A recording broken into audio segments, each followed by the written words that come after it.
Bonjour, alors j'espère que vous allez bien, que vous arrivez à passer toutes les situations qui arrivent. Aujourd'hui, ça n'arrête pas. Une situation arrive, on la résout, une autre arrive, tac, tac, tac.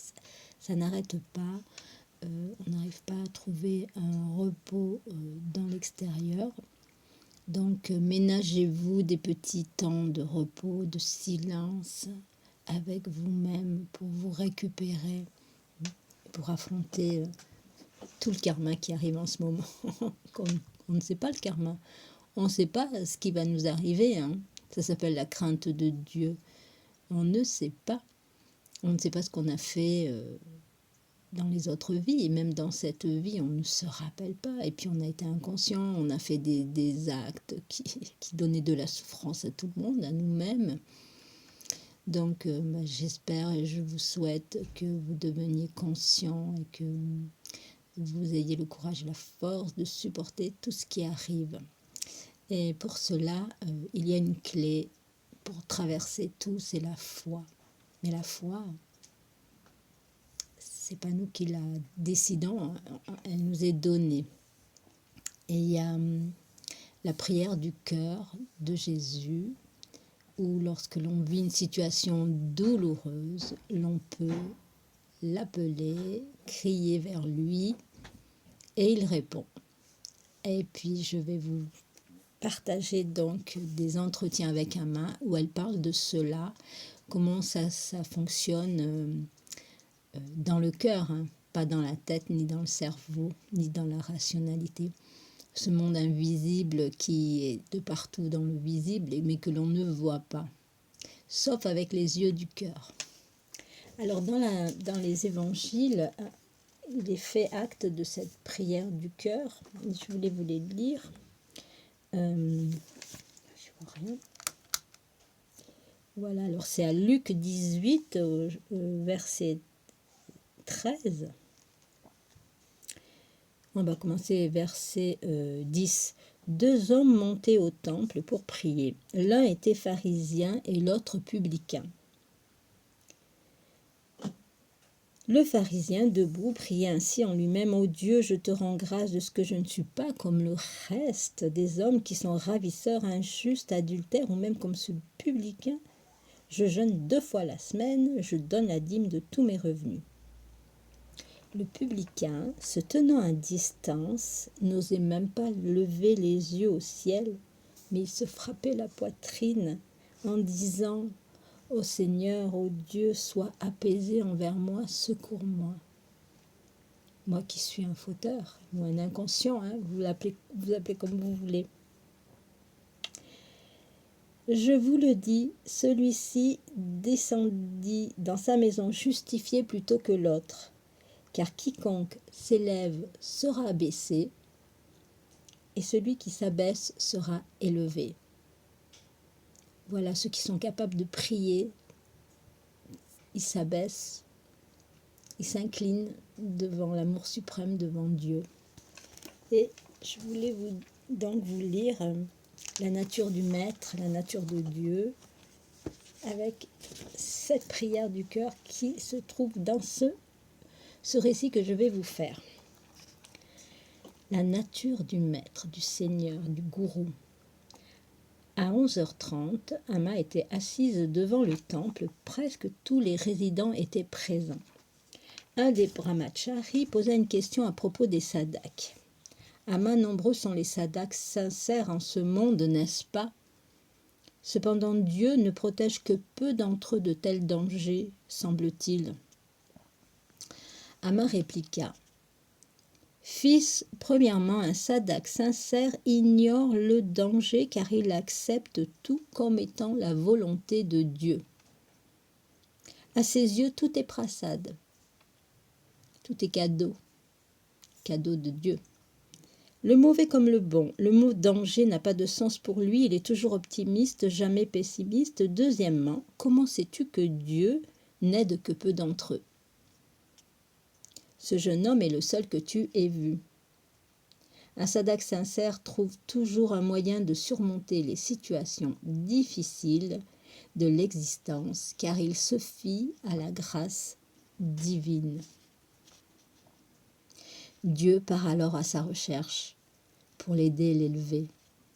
Un sadak sincère ne peut manquer de recevoir la grâce. Amma l'affirme de façon absolue car elle parle à partir de sa propre expérience. Je vous le confirme aussi. La sincérité jaillit du plus profond de votre cœur. Elle ne peut être superficielle. Certaines personnes ne sont sincères qu'en parole, pas en action. Ça, c'est, vous les reconnaîtrez à leurs fruits. Elles ne reçoivent pas la bienveillance de la providence et aucune main divine ne vient les secourir parce qu'elles sont superficielles. Aucun sadak sincère ne s'écartera du chemin. Amma peut vous le garantir. D'une façon ou d'une autre, il ou elle sera sauvé. Dieu ou le gourou ne peut abandonner de tels sadaks.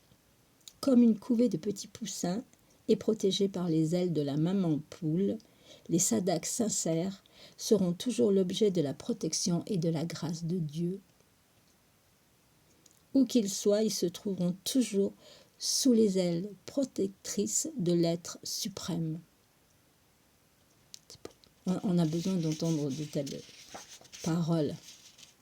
Amma ne dit pas que les sadaks moins sincères seront tout à fait abandonnés par Dieu ou le gourou, cela ne peut se produire, mais juste pour leur donner une leçon, le gourou ou Dieu peut les laisser chuter pour les sauver plus tard.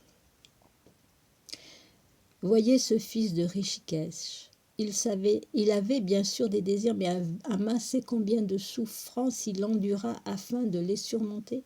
Il a essayé de toutes ses forces, son cœur était déchiré. Pour faire la prière du cœur, c'est quand votre cœur est complètement déchiré dans la douleur et la souffrance. Là, c'est le moment de prier. Il ne resta pas inactif, il pria et implora Dieu en pleurant de lui montrer une issue à sa confusion et à ses doutes. Dieu se devait donc de l'aider.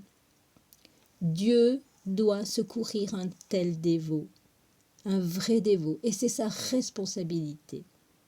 Alors que tous sont plongés dans le bourbier de l'illusion et du désir, un vrai sadak est celui qui s'efforce de s'en émerger et de connaître Dieu. Persévérance, persévérance. Des années, des années, des années. Il est celui qui offre sa vie en sacrifice à ses pieds. Il désire sacrifier son corps et son mental pour sa propre évolution spirituelle et pour l'élévation du monde. Dieu est avec celui ou celle qui est prêt à cela. C'est pourquoi ce fils a eu cette vision. Mes enfants, c'est une excellente leçon de Dieu. Ce fils de Rishikesh a été dans l'absolue souffrance et puis à ce moment-là, il a prié et il a eu la vision. Alors, on appellera de la mère divine, de Dieu, pas de Dieu, Dieu non, de la mère divine ou la Vierge Marie qui apparaît, qui lui a apparu. Un autre brahmachari remarqua qui lui a donné la vision. Je ne crois pas que c'est Dieu.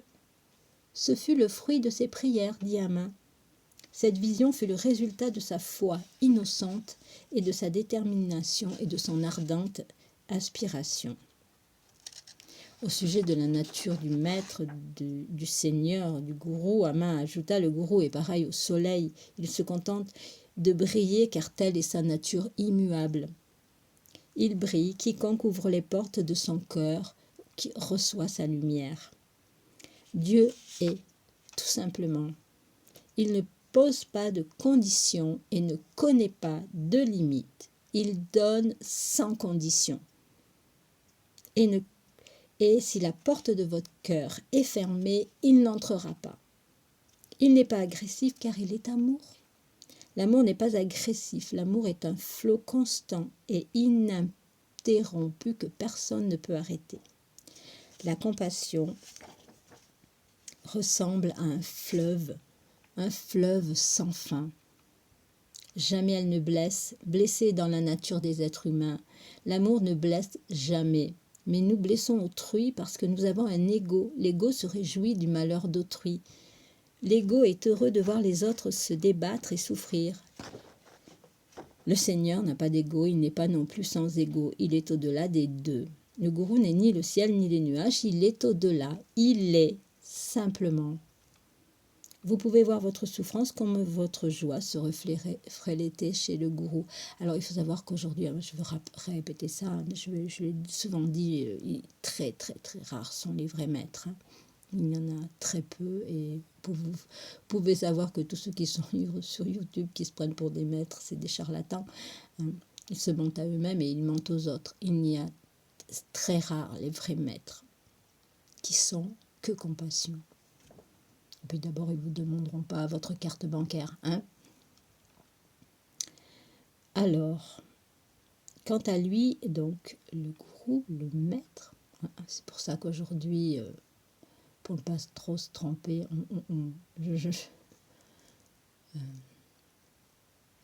je vais vers les textes sacrés, vers le Christ, Jésus et ses paroles. L'ego ne peut refléter les sentiments de qui que ce soit. Un ego est voilé de nuages obscurs et poussiéreux. Il ne peut rien voir, il est aveugle. L'ego ne peut voir les autres. Il ne peut voir que vous, le petit vous, et il ne peut voir que votre carte bancaire. Le gourou n'est pas un ego, il est l'univers, il est tout ce qui... et peut tout accueillir. Vous pouvez voir sa forme extérieure, mais non ce qui est à l'intérieur. Intérieurement, il est inaccessible. Le gourou est imprévisible, impossible de dire qu'il est comme ceci ou comme cela. En réalité, il est même impossible de dire ce qu'est un être humain ordinaire. Comment pourriez-vous définir un gourou qui est extraordinaire? Bien qu'extraordinaire, il est aussi ordinaire. Il est les deux. N'essayez pas de lui mettre une étiquette ou de le juger et n'attendez pas de lui qu'il corresponde à une certaine image ou rentre dans un moule particulier. Ça, c'est valable lorsque l'on suit les évangiles. On essaye de faire rentrer Jésus-Christ dans un moule et puis on met des jugements et puis des lois et puis on rend coupables les gens. Jamais Jésus n'a rendu coupable qui que ce soit. Il est allé vers ceux qui se sentaient coupables pour leur enlever la culpabilité et leur dire « Va, ta foi t'a sauvé. C'est pas moi qui t'ai sauvé, c'est ta foi. » Alors quand vous lisez les évangiles, vous voyez bien que Jésus dit toujours « Va, ta foi t'a sauvé. » Il n'existe pas de stéréotype du gourou. Votre intellect limité n'est pas apte à le juger. Tout ce que vous pouvez dire à son sujet sera faux car il est impossible d'expliquer le gourou, de le réduire à des notes. Tout ce que vous pourrez dire de lui sera cependant également correct car il est tout. Il est la nuit et le jour, l'obscurité et la lumière. Voilà, j'espère que ce partage vous a plu et puis qu'il vous fera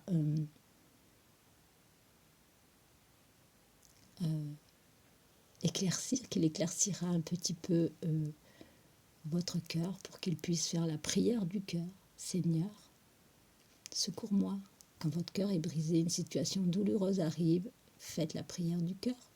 Alors cette vidéo, c'est pour ceux qui ont la foi, ceux qui suivent un chemin vers Dieu. C'est pas pour les athées. Soyez bénis.